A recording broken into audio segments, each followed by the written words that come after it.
శుక్లాం బ్రహ్మవిచారసారపరమామాద్యాం జగద్వ్యాపినీం వీణాపుస్తకధారిణీమభయదాం జాడ్యాంధకారాపహాం హస్తే స్ఫాటికమాలికాం విదధతీం పద్మాసనే సంస్థితాం వందే తాం పరమేశ్వరీం భగవతీం బుద్ధిప్రదాం శారదాం.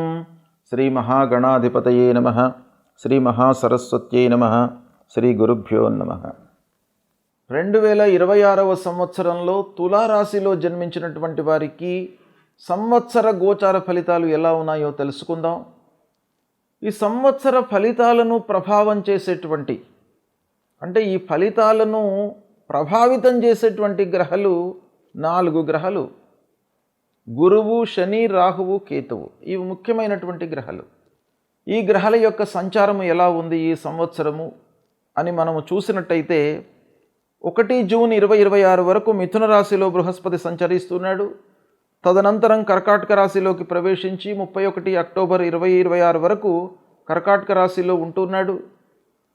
31 అక్టోబర్ నుండి 24 జనవరి 2027 వరకు సింహరాశిలో సంచరిస్తున్నాడు.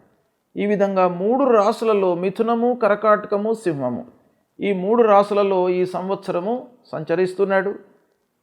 అంటే రాశిత్రయ సంచారం మూలకంగా కొంత ఇండివిజువల్స్కి బాగా అనుకూలమైనటువంటి ఫలితాలు ఉంటాయి గురు మూలకంగా. ఇక శనీశ్వరుడు మీనరాశిలో సంచరిస్తున్నాడు. రాహువు 5 డిసెంబర్ 2026 వరకు కుంభరాశిలో సంచరిస్తున్నాడు. కేతువు 5 డిసెంబర్ 2026 వరకు సింహరాశిలో సంచరిస్తున్నాడు. తదనంతరం కర్కాటక రాశిలోకి ప్రవేశిస్తున్నాడు. ఈ విధంగా ఈ ముఖ్యమైనటువంటి గ్రహాల యొక్క స్థితి ఉంది. అయితే ఈ స్థితి తులారాశి వారికి ఎలా ఉంది అనే విషయాన్ని మనం చూసినట్టయితే, ప్రారంభంలో 9వ స్థానంలో గురువు సంచరిస్తున్నాడు, భాగ్యస్థానంలో. తదనంతరం 10వ స్థానంలోకి వస్తున్నాడు, అంటే వృత్తికి సంబంధించినటువంటి స్థానంలోకి వస్తున్నాడు. తదనంతరం ఏకాదశ స్థానంలో, లాభస్థానంలోకి వస్తున్నాడు. అంటే తులారాశి వారికి గురువు యొక్క అనుకూలత బాగా ఉంది ఈ సంవత్సరము. శని 6వ స్థానంలో ఉన్నాడు, గోచార రీత్యా అనుకూలమైనటువంటి స్థానం. రాహువు 5వ స్థానంలో ప్రతికూలం, కేతువు ఏకాదశ స్థానంలో అనుకూలం. ఓవరాల్గా ఈ 4 గ్రహాల లోపల తులారాశి వారికి రాహువు మినహాయించి మిగతా అన్ని గ్రహాలు అనుకూలంగా ఉన్నాయి. అంటే ఈ గ్రహస్థితిని, ఈ స్థానాలను చూసినట్టయితే ఈ తులారాశి వారికి దాదాపు 80% మంచి ఫలితాలు కలగబోతున్నాయి ఈ సంవత్సరము అనేటువంటి విషయం మనకు ఇక్కడ తెలుస్తుంది. అయితే ఈ సంచారం మూలకంగా ఫలితాలు ఎలా ఉంటాయి అనే విషయాన్ని మనము సాముదాయికంగా చూసినట్టయితే ఆర్థిక పరిస్థితి మెరుగుపడుతుంది.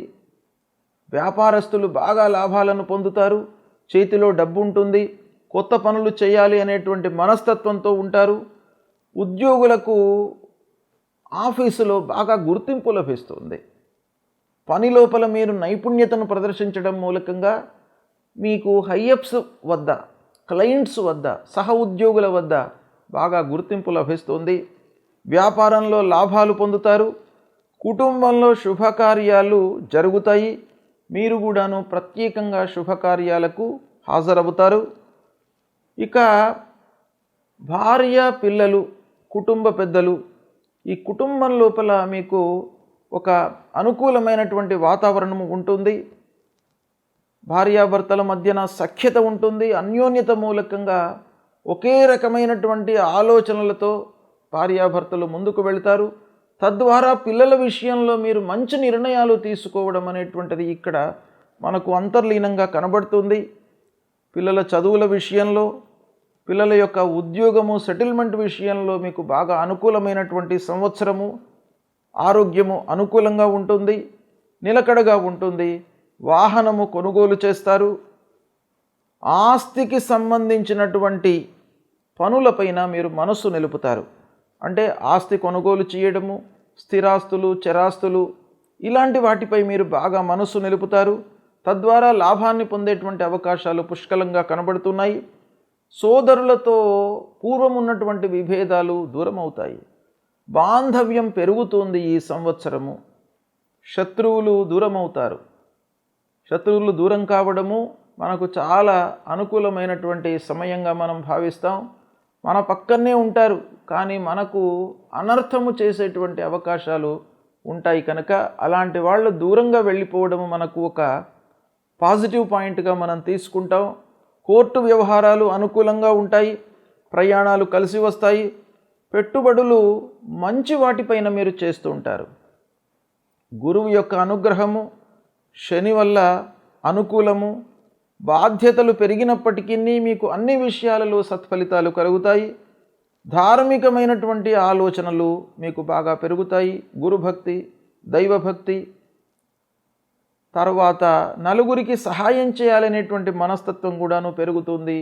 ఓవరాల్గా మానసికంగా ప్రశాంతంగా ఉంటారు. ఉద్యోగ మార్పు ఉంది, అంటే మంచి స్థాయిలోకి వెళ్ళేటువంటి అవకాశం ఉంది. ప్రమోషన్ వచ్చేటువంటి అవకాశం ఉంది. శాలరీ లోపల మీకు ఎన్హాన్స్మెంట్ కనబడుతుంది. ఇకపోతే విదేశీ ప్రయాణాలకు చాలా అనుకూలమైనటువంటి సమయము. సామాజికంగా మీరు గౌరవ మర్యాదలను పొందుతారు. కొత్త వారితో పరిచయాలు ఏర్పడతాయి. తద్వారా మీకు చాలా పనులు అనుకూలిస్తాయి. అనుకున్నటువంటి సమయం లోపల పూర్తవుతాయి. ధైర్య సాహసాలతో నిర్ణయాలు తీసుకుంటారు. కుటుంబంలో అన్యోన్యత, పెద్దల యొక్క సహాయ సహకారం లభిస్తుంది. ఈ విధంగా తులారాశి వారికి ఈ సంవత్సరము చాలా శుభప్రదమైనటువంటి ఫలితాలు మనకు గోచరిస్తున్నాయి. మీరు ఈ సంవత్సరాన్ని అన్ని విధాలుగా మీరు ఉపయోగించుకున్నట్టయితే జీవితంలో ఒక టర్నింగ్ ఇయర్గా మీరు పరిగణించవచ్చును. చాలా మంచి ఫలితాలను పొందే అవకాశం బాగా ఉంది.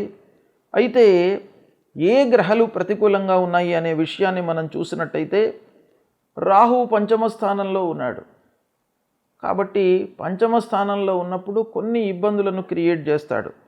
దాని పరిహారం కొరకై మీరు రాహుకు సంబంధించినటువంటి మూలమంత్రం అర్ధకాయం మహావీర్యం చంద్రాదిత్య విమర్ధనం సింహికా గర్భ సంభూతం తం రాహుం ప్రణమామ్యహం అనేటువంటి మూలమంత్రాన్ని మీరు ప్రతినిత్యం కూడాను చదువుకున్నట్టయితే రాహువు యొక్క అనుగ్రహం పొందుతారు. దుర్గామాతను సేవించండి. దుర్గా ఆలయానికి వెళ్ళండి. దుర్గామాత యొక్క అనుగ్రహం మూలకంగా మానసికంగా మీరు ఒక స్థిరమైనటువంటి ఆలోచనలతో ముందుకు వెళ్ళే అవకాశాలు ఉంటాయి. ఓవరాల్గా చూసినట్టయితే తులారాశి వారికి ఈ సంవత్సరం బాగా ఉంది. 2026వ సంవత్సరంలో తులారాశిలో జన్మించినటువంటి వారికి సంవత్సర గోచార ఫలితాలు ఎలా ఉన్నాయో తెలుసుకుందాం. ఈ సంవత్సర ఫలితాలను ప్రభావం చేసేటువంటి, అంటే ఈ ఫలితాలను ప్రభావితం చేసేటువంటి గ్రహాలు 4 గ్రహాలు. గురువు, శని, రాహువు, కేతువు. ఇవి ముఖ్యమైనటువంటి గ్రహాలు. ఈ గ్రహాల యొక్క సంచారము ఎలా ఉంది ఈ సంవత్సరము అని మనము చూసినట్టయితే 1 జూన్ 2026 వరకు మిథున రాశిలో బృహస్పతి సంచరిస్తున్నాడు. తదనంతరం కర్కాటక రాశిలోకి ప్రవేశించి 31 అక్టోబర్ 2026 వరకు కర్కాటక రాశిలో ఉంటున్నాడు. 31 అక్టోబర్ నుండి 24 జనవరి 2027 వరకు సింహరాశిలో సంచరిస్తున్నాడు. ఈ విధంగా 3 రాశులలో మిథునము, కర్కాటకము, సింహము, ఈ 3 రాశులలో ఈ సంవత్సరము సంచరిస్తున్నాడు. అంటే రాశిత్రయ సంచారం మూలకంగా కొంత ఇండివిజువల్స్కి బాగా అనుకూలమైనటువంటి ఫలితాలు ఉంటాయి గురు మూలకంగా. ఇక శనేశ్వరుడు మీనరాశిలో సంచరిస్తున్నాడు. రాహువు 5 డిసెంబర్ 2026 వరకు కుంభరాశిలో సంచరిస్తున్నాడు. కేతువు 5 డిసెంబర్ 2026 వరకు సింహరాశిలో సంచరిస్తున్నాడు. తదనంతరం కర్కాటక రాశిలోకి ప్రవేశిస్తున్నాడు. ఈ విధంగా ఈ ముఖ్యమైనటువంటి గ్రహాల యొక్క స్థితి ఉంది. అయితే ఈ స్థితి తులారాశి వారికి ఎలా ఉంది అనే విషయాన్ని మనం చూసినట్టయితే ప్రారంభంలో 9వ స్థానంలో గురువు సంచరిస్తున్నాడు, భాగ్యస్థానంలో. తదనంతరం 10వ స్థానంలోకి వస్తున్నాడు, అంటే వృత్తికి సంబంధించినటువంటి స్థానంలోకి వస్తున్నాడు. తదనంతరం ఏకాదశ స్థానంలో, లాభస్థానంలోకి వస్తున్నాడు. అంటే తులారాశి వారికి గురువు యొక్క అనుకూలత బాగా ఉంది ఈ సంవత్సరము. శని 6వ స్థానంలో ఉన్నాడు, గోచార రీత్యా అనుకూలమైనటువంటి స్థానం. రాహు 5వ స్థానంలో ప్రతికూలం, కేతువు ఏకాదశ స్థానంలో అనుకూలం. ఓవరాల్గా ఈ 4 గ్రహాల లోపల తులారాశి వారికి రాహువు మినహాయించి మిగతా అన్ని గ్రహాలు అనుకూలంగా ఉన్నాయి. అంటే ఈ గ్రహస్థితిని, ఈ స్థానాలను చూసినట్టయితే ఈ తులారాశి వారికి దాదాపు 80% మంచి ఫలితాలు కలగబోతున్నాయి ఈ సంవత్సరము అనేటువంటి విషయం మనకు ఇక్కడ తెలుస్తుంది. అయితే ఈ సంచారం మూలకంగా ఫలితాలు ఎలా ఉంటాయి అనే విషయాన్ని మనము సాముదాయికంగా చూసినట్టయితే ఆర్థిక పరిస్థితి మెరుగుపడుతుంది. వ్యాపారస్తులు బాగా లాభాలను పొందుతారు. చేతిలో డబ్బు ఉంటుంది. కొత్త పనులు చేయాలి అనేటువంటి మనస్తత్వంతో ఉంటారు. ఉద్యోగులకు ఆఫీసులో బాగా గుర్తింపు లభిస్తుంది. పని లోపల మీరు నైపుణ్యతను ప్రదర్శించడం మూలకంగా మీకు హైయప్స్ వద్ద, క్లయింట్స్ వద్ద, సహ ఉద్యోగుల వద్ద బాగా గుర్తింపు లభిస్తుంది. వ్యాపారంలో లాభాలు పొందుతారు. కుటుంబంలో శుభకార్యాలు జరుగుతాయి.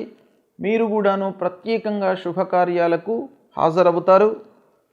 ఇక భార్య, పిల్లలు, కుటుంబ పెద్దలు, ఈ కుటుంబం లోపల మీకు ఒక అనుకూలమైనటువంటి వాతావరణం ఉంటుంది.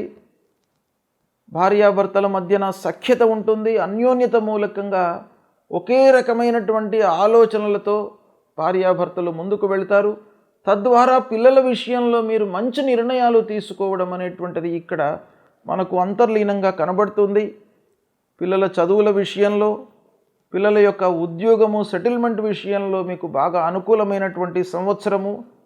ఆరోగ్యము అనుకూలంగా ఉంటుంది, నిలకడగా ఉంటుంది. వాహనము కొనుగోలు చేస్తారు. ఆస్తికి సంబంధించినటువంటి పనులపైన మీరు మనస్సు నిలుపుతారు. అంటే ఆస్తి కొనుగోలు చేయడము, స్థిరాస్తులు, చరాస్తులు, ఇలాంటి వాటిపై మీరు బాగా మనస్సు నిలుపుతారు. తద్వారా లాభాన్ని పొందేటువంటి అవకాశాలు పుష్కలంగా కనబడుతున్నాయి. సోదరులతో పూర్వం ఉన్నటువంటి విభేదాలు దూరం అవుతాయి.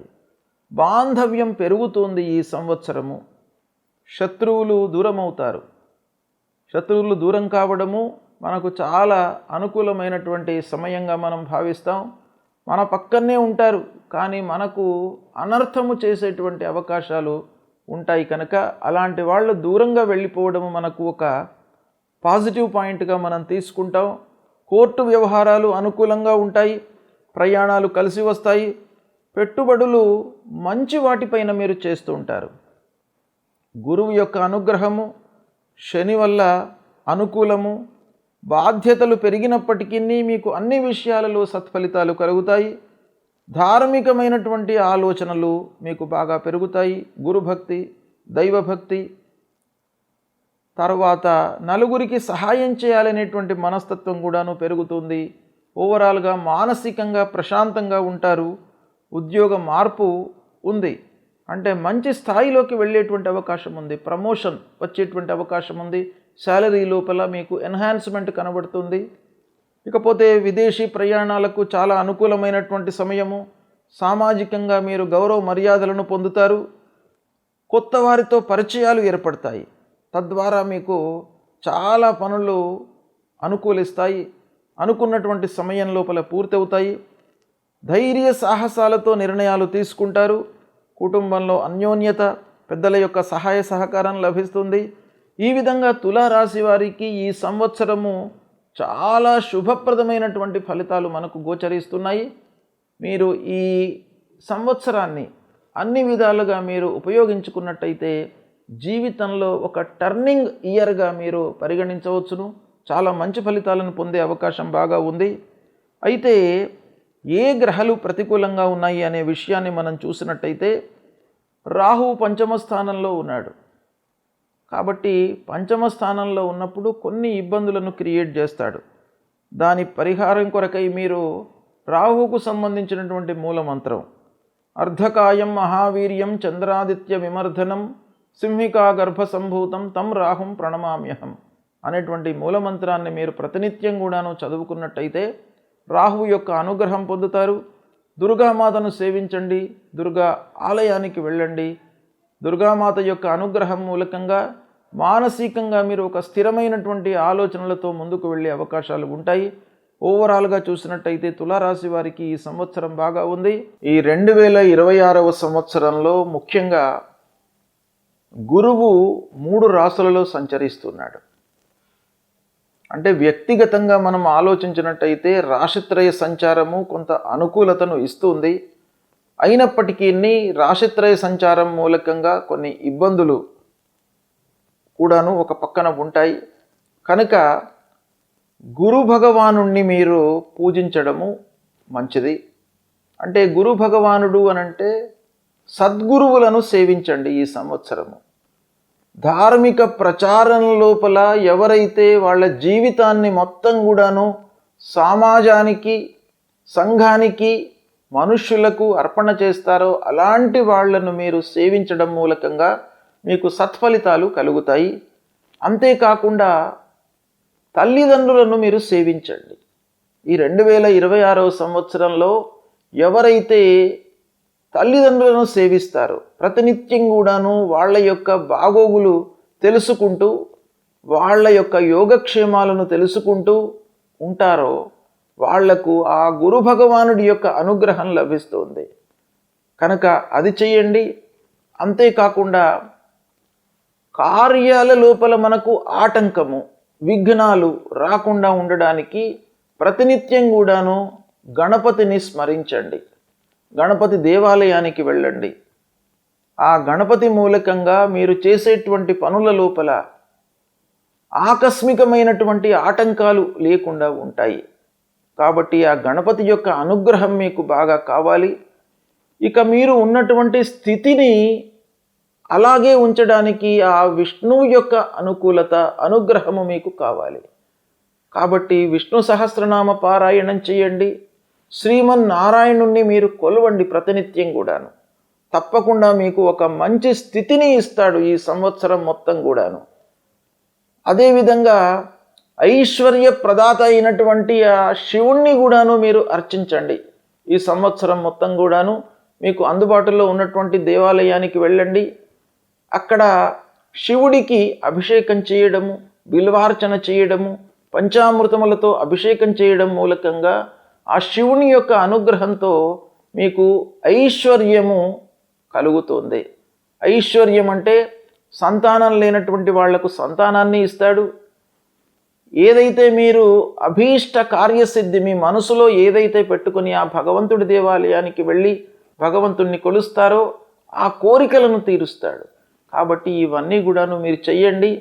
గ్రహస్థితి ఒక రకంగా అనుకూలంగా ఉన్నా ప్రతికూలంగా ఉన్నప్పటికీ ఆ పరిహారం రూపంలో మనం భగవంతుణ్ణి ప్రతినిత్యం కూడాను కొలిచినట్టయితే మీకు అన్ని విషయాలలో మంచి ఫలితాలను ఆ భగవంతుడు మీకు ప్రసాదిస్తాడు.